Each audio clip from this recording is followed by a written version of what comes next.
Me quedaban de el sermón de ayer dos detalles que sí que me gustaría simplemente comentarlos en este sermón. El sermón de ayer había tratado del buen gobernante, del buen príncipe que gobierna un pueblo. Y había dos cosas.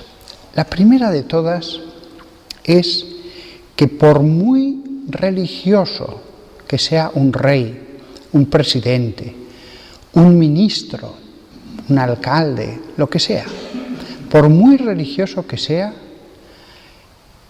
el sacerdote no puede usar su posición espiritual para que se haga su voluntad en lo secular, en lo civil. No puede usar el honor del que está rodeado el sacerdocio para imponer sus puntos de vista personales sobre lo contingente. El sacerdote habla con autoridad de la palabra de Dios, del dogma, habla pues de su campo, que es su campo, pero no debe nunca traspasar la raya de lo que ya no es su campo. Por muy religioso que sea el presidente, el rey, el ministro, el primer ministro, el alcalde, quien sea, en eso los sacerdotes tenemos que ser escrupulosos. Si nos preguntan nuestra opinión como cualquier otro ciudadano se lo damos. El rey Herodes, cuando tenía encarcelado a San Juan Bautista, a veces bajaba a los calabozos y escuchaba su consejo sobre los temas que le preguntaba. Por supuesto que el rey David podía consultarle cosas a Samuel. Por supuesto que Salomón podía dar un paseo y hablar de los temas que quisiera con el sumo sacerdote. Como amigos o como alguien cuyo consejo pues tiene prestigio, bueno, pero nunca, nunca, nunca, ni el sacerdote, ni el obispo, ni el papa pueden meterse en un campo que no es el suyo, porque en el cristianismo, por voluntad de Dios, está dividido el poder civil y el poder espiritual. Es cierto que a veces el sacerdote tendrá que decirle: esto está prohibido, esto no es lícito, no puedes mentir, no puedes robar, no puedes matar. Eso lo que hará es recordarle la ley de Dios, las tablas que bajó Moisés. No te está permitido. Es cierto que a veces le podrá dar consejos que sí que son del campo del sacerdote. Ocúpate de los pobres, ocúpate de los más desfavorecidos que no te van a hacer manifestaciones, que no van a protestar, que no tienen capacidad reivindicativa y que precisamente por eso suelen ser los más olvidados. Eso sí, por supuesto que puede abogar por la paz, que puede abogar porque intente que las riquezas que genera una nación se distribuyan bien entre los ciudadanos. Por supuesto que sí. Hay muchas decisiones en las que cambia mucho de tener muy claro esta visión del poder como bien común a como si uno fuera para bien propio. Ayer justamente estaba escuchando una conferencia en internet de uno que es uno de los mayores especialistas en Cisneros, el cardenal Cisneros, que para esta ciudad lo ha sido todo. Hoy día Alcalá de Henares es lo que es por aquel cardenal que tanta devoción le tenía a los santos niños. Y este especialista decía que cuando Carlos V llegó a España, que iba a ser por otra parte uno de sus mejores reyes, y él consideraba el reino como su propiedad y hacía las cosas buscando sus intereses o los de sus consejeros o premiar a los que le habían apoyado. Mientras que el cardenal Cisneros, en todo el tiempo que él fue regente y ya antes como consejero de la reina Isabel, consideraba, y está muy claro, decía este autor, en todos sus hechos de consejero y después de gobierno, porque fue regente, que el reino no era del rey, que el rey era el primer servidor del reino, que el rey era el que tenía que buscar el bien del reino, es decir, de sus súbditos. Fijaos qué concepción tan distinta. Un rey que dice, es mi reino, y que cuando se le decían cosas dice, yo soy el rey.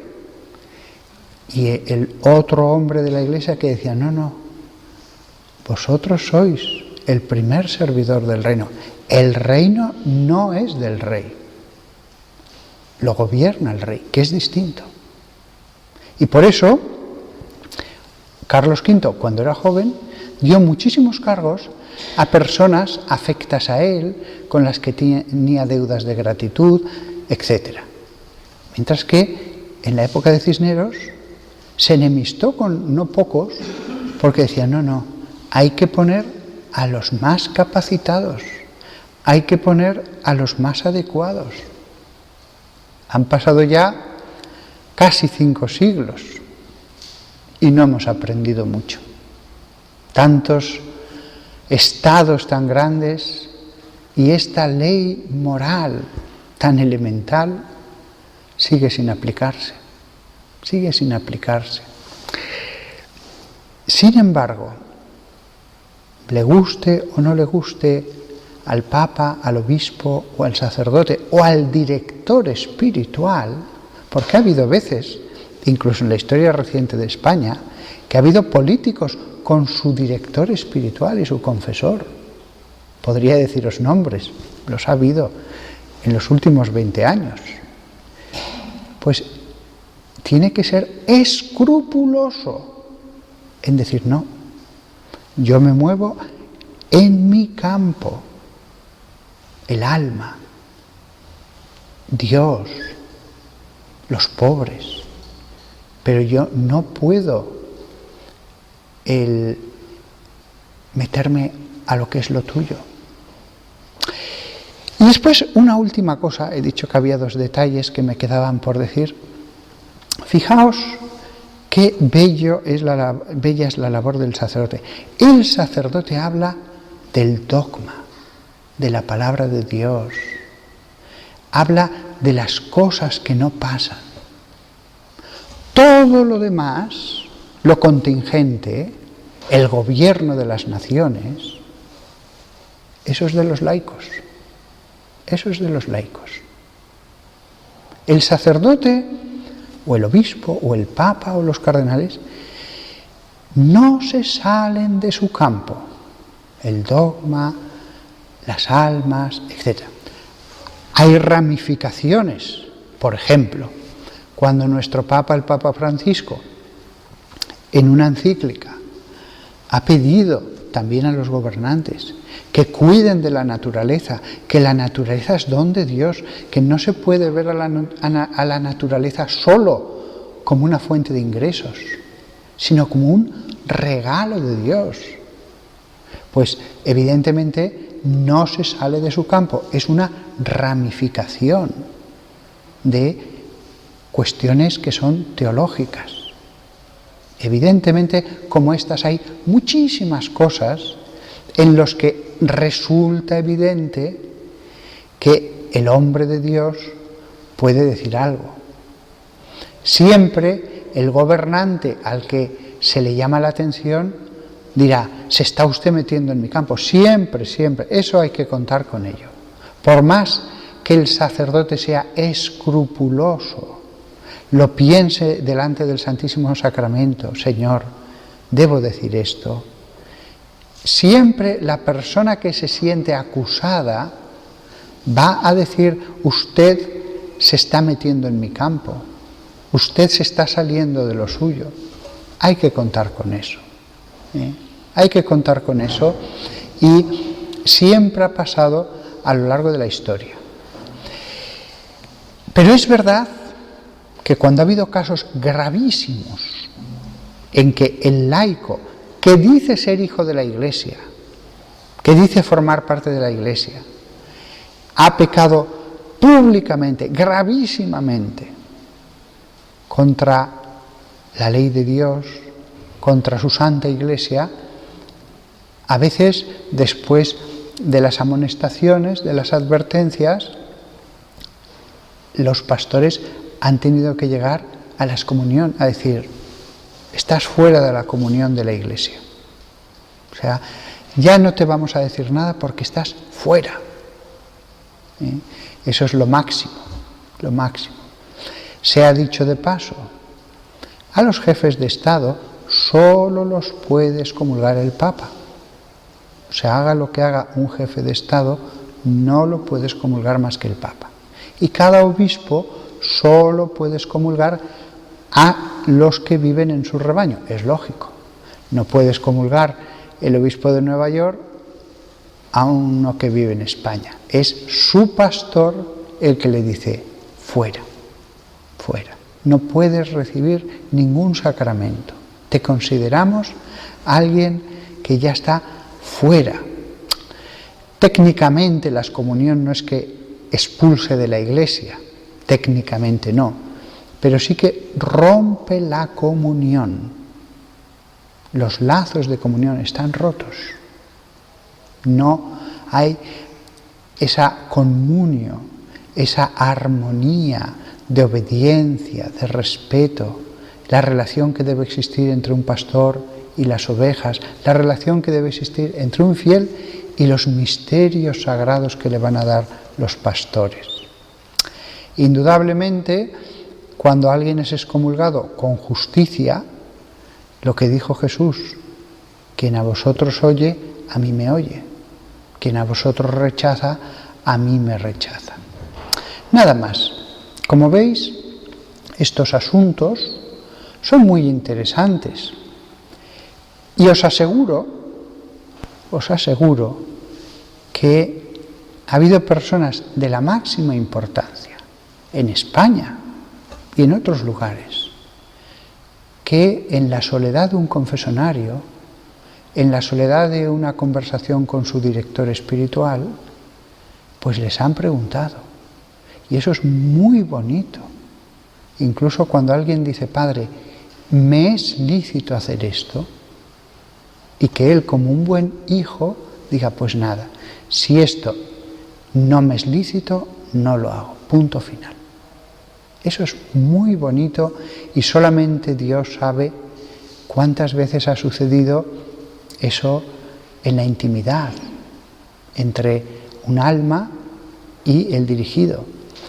Aunque acabo con una última pincelada. El director espiritual, director en latín, viene del verbo dirigere, que significa encaminar. No es lo mismo dirigere que ducere. Ducere es conducir, es el que gobierna acerca de donde hay que ir. El director espiritual da consejos, da orientaciones. Después el alma, después de escuchar todo, puede seguirlas o no seguirlas. El director espiritual no es un jefe, es el que encamina, pero no es un jefe, es el alma la que, valorándolo todo, dirá: pues lo hago. Otra cosa es en la confesión. En la confesión un confesor puede ordenar algo contra el pecado, puede decir, tiene que tirar esto que es ocasión de pecado, tiene que tirar estas películas, estas revistas, esos libros que son heréticos, allí puede dar órdenes respecto al pecado. Tiene que dejar a esta persona, que no le lleva más que al mal. Pero el director espiritual, el que lleva la santidad, no es jefe. De manera que una persona, después de escucharle, si considera que debe hacer otra cosa, no peca. No peca. Y esto vale también para las religiosas. Por muy santo que sea uno, si él, después de valorarlo en conciencia, cree que debe seguir otra opción, no hay ningún pecado. Otra cosa es que, evidentemente, si un dirigido siempre hiciera lo contrario de lo que le dice el director espiritual, entonces, ¿para qué tener ese director espiritual? Pero la obediencia al director espiritual es una virtud. Pero si uno en conciencia considera que no, ahora voy a hacer otra cosa porque creo que es lo mejor, uno debe siempre obrar según lo que en conciencia vea que le pida el Señor.